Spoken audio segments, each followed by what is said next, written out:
What is up, my fellow Yeets? Welcome back to MythGamers. After the hardship of Mega Man 4 without jumping, I think I need a bit of a breather for this next episode. One of the most relaxing games I've beaten recently off camera is Unpacking, a game where you unpack the belongings of the game's protagonist, taking a journey through their life. A lot of things that we must unpack has a face, stuffed animals, video game covers, posters, books, and many other things I have forgotten of. So, given this information, hiding all the faces in the game should be pretty hard, right? Well, let's ask the question. Can you beat unpacking without showing any faces? By now, you know the drill. There's a few things we gotta confirm before we get into the run. First, for convenience sake, I'll be playing the version purchasable on Steam.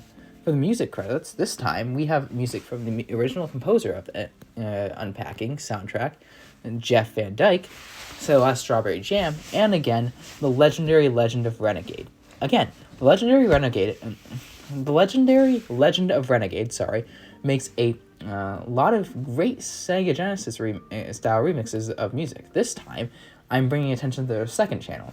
Over on The Legend of Renegade 2, they do a lot more regular music and remix that using this 16-bit sound chip. By regular music, I mean a whole bunch of like pop music. And it sounds really amazing. Links to both their channels are in the description. The rules of the challenge are pretty straightforward, while also being the opposite state of straightforward at the same time. The face of everything must be hidden. If there's a book with an animal on it, a picture frame, a copy of The Simpsons, Hit and Run on GameCube, damn near anything could be considered a face. Also, hiding a face does not mean showing it in a room and taking the picture in a different room. No, all faces must be hidden from our view in all rooms. There also is some items that might be a bit controversial whether they have a face or not. For example, take this cookie cutter of a moon. Seems fine at first glance, but when you think about it, you realize the man in the moon exists. This makes the question of whether it has a face, whether it counts as a face, very interesting. For sake of not starting arguments in the comments, whenever I encounter a situation like this, I chose to play it safe and hide whatever it was. This challenge will be using the Dark Star ending to its advantage, placing all items out of place. The Light Star endings are basically unviable for this challenge, leaving us with no other option. This may sound cheap, but trust me, this makes the challenge much more interesting. With all that jibble jabble out of the way, let's head right into the run. 1997 is probably the best introduction to a challenge this series has ever seen, especially since the Dark Star is pretty easy to get. Here, things are pretty straightforward, given there's only a few placements that work for the challenge for each item. Most of the stuffed animals can be swiftly hidden under the desk, save for the cat nurse that doesn't show a face if you rotate it the correct way. You can also hide the Galaxy Dog poster, the piggy bank, this green-haired space girl, the blue-caped human space lady, and Walmart Rocksteady all under the desk. Point the picture frame of the piggy towards the shelf and you won't be able to see any of its face. The troll doll can hide safely behind the picture frame. The horse painting looks problematic at first glance, but stack up as many books as you can, being sure to cover up the ones with faces on them, and you can see that we can technically cover up the face of the horse. Now, while this might sound cheap, technically from our angle, no faces are being shown here. Using this knowledge, the two horse figures can be covered up by the boombox. Lastly, the singular placement for the board game procedure that works for this challenge is under the pillow. While this may sound complicated, it teaches us the many skills we'll need going into the next levels of the challenge. So with that, we can comfortably move into the next level, knowing full well that this terrible organization will not affect our protagonist later in life. Now that we know the basics of the challenge, 2004 is probably the easiest level for the challenge. We learn the computer motherboard is incredibly good at covering up things, and there's a ton of cabinet space in this level to hide whatever we need. Heck, there's even an entire closet if we need to. So this level's kind of a breeze. 2007 is where we ask ourselves a question. In 2007, our protagonist moves into a quaint apartment with a few of her buddies serving as roommates. Some of the stuff is already there and has a ton of faces on it. Even if we tried to cover it up with our items, there's no way we could reach high enough to cover up some of these items. Does this mean the challenge is over? I'm going to say no. Yes, these are all technically faces. Most items already here can be moved, throwing us into an untouchable ball situation. Given this, I feel it would be unfair to call the challenge over due to this fact.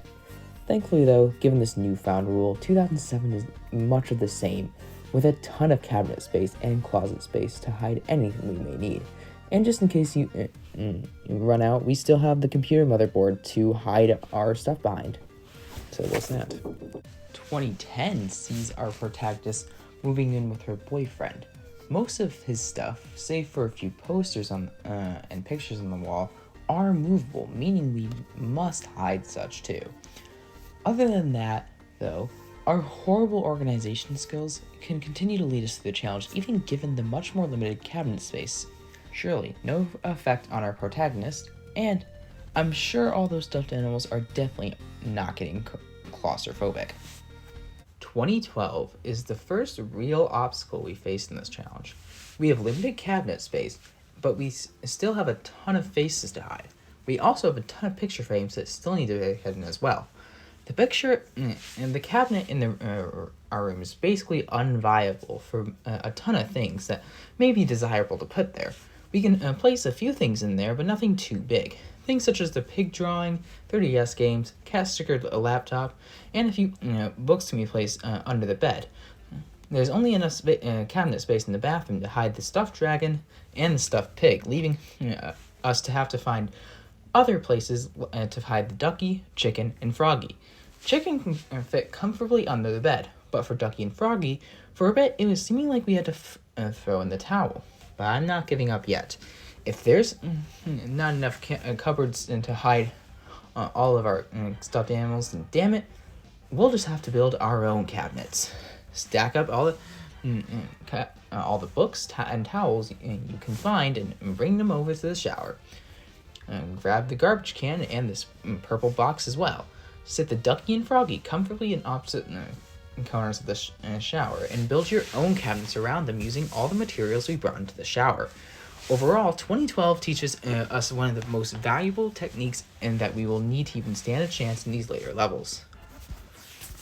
2013 isn't much more than what the challenge has already seen. We can comfortably fit everything with a face into its own cabinet. Be careful not to place anything in these bathroom drawers though, as we can see technically into the side of them. But 2015 pours even more stuff into our 2013 house, meaning we might have to do a bit more rearranging with our 2013 stuff, maybe build one or two of our own cabinets. But this is more of a calm before the storm that is the final level. Said final level, being 2018, is actually one of the hardest puzzles MythGamers has ever seen. This final challenge puts all of our anti-organization skills to the test. There's limited cabinet space, and we no longer have a giant closet to hide a ton of stuff in, as that's been turned into its own room. Going room by room, there's probably a good few solutions that work, but the one I found starts by building a cabinet for this piggy stuffed animal and piggy calendar in the corner of the front entryway using the laundry hamper and some rolls of toilet paper and paper towel. The tiger plush, nuclear narwhals, alien head witch plush, lock and knocker fissure, anti-hero poster, and colored bar figurine can be all fit into the kitchen cabinet. The kitchen drawers can comfortably fit 2 books, with each one miscellaneous item if the books are small enough. The bunny plush and sunflower magnet can comfortably be fit behind one of the kitchen shelves, where we make a cupboard out of this bag of seeds and a stack of board games. The suitcase can hide one of the whale figures from our view if we place both items right. The same can be said for this poop emoji and this plant, or this robot book and this garbage can. In the dining room, the black cat picture frame can be perfectly fit behind the table, given we stack 2 water bottles on top of the chair. We can also hide this photo of a dancing lady with this yellow bucket and this bin full of cords. The bug killer and the teriyaki sauce can also be hidden from our view thanks to this tall pasta pot. In the office, we can use this cabinet to hide all the baby blocks, the off-brand Icy Hot, the long bear plush, the baby wipes box, the owl plush, the 3 of the chicks, the screaming candle holder, this elephant, and this gingerbread man cookie cutter into the kitchen cabinet. And the baby car seat can hide under the table. Same can be said for this stack of baby books under the and the computer monitor. Also under the table, we can use this purple box and an umbrella holder to build a cabinet for the owl lamp.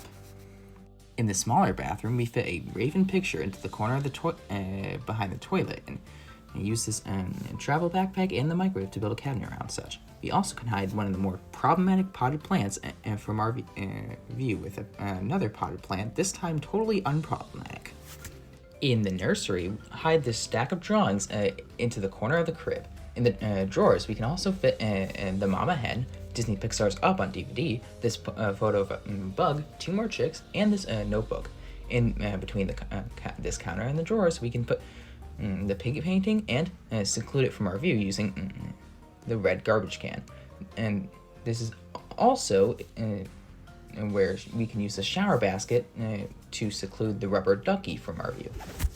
In the bedroom, we can hide the fish holder under the bed. We can also hide the face of the emu from our view using the computer motherboard. You can do the same with this stack of 2 books and a stack of towels.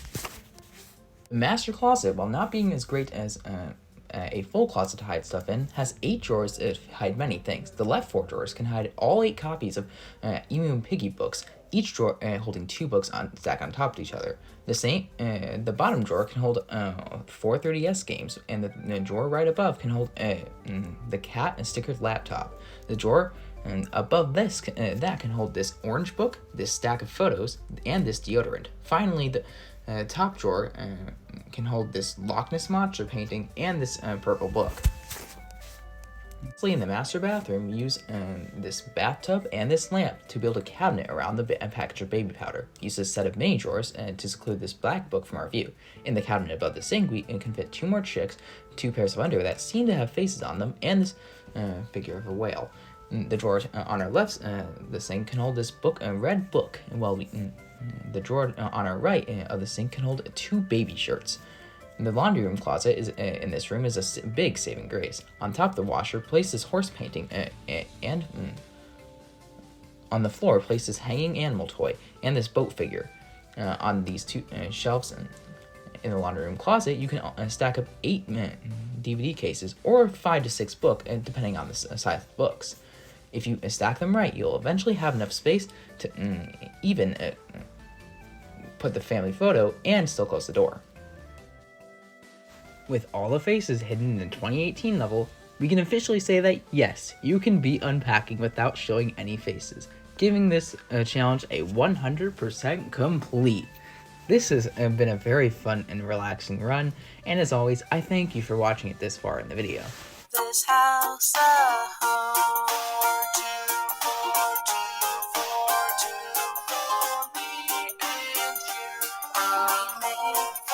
Oh no, stop showing the faces. Oh god, no, please. Oh no, please. Oh no, please stop showing the faces. I beg and thank y'all. Oh no, stop showing them, please. I'm begging of you, please. Stop showing them. Damn. Okay, everything's okay. Oh god, everybody's stop showing faces, please. Of course, if you liked the video, please make sure to like the video and subscribe. You also can hit that bell icon to make sure you never miss another one of my videos. Otherwise, have a great day, and Phil, would you please get off the counter?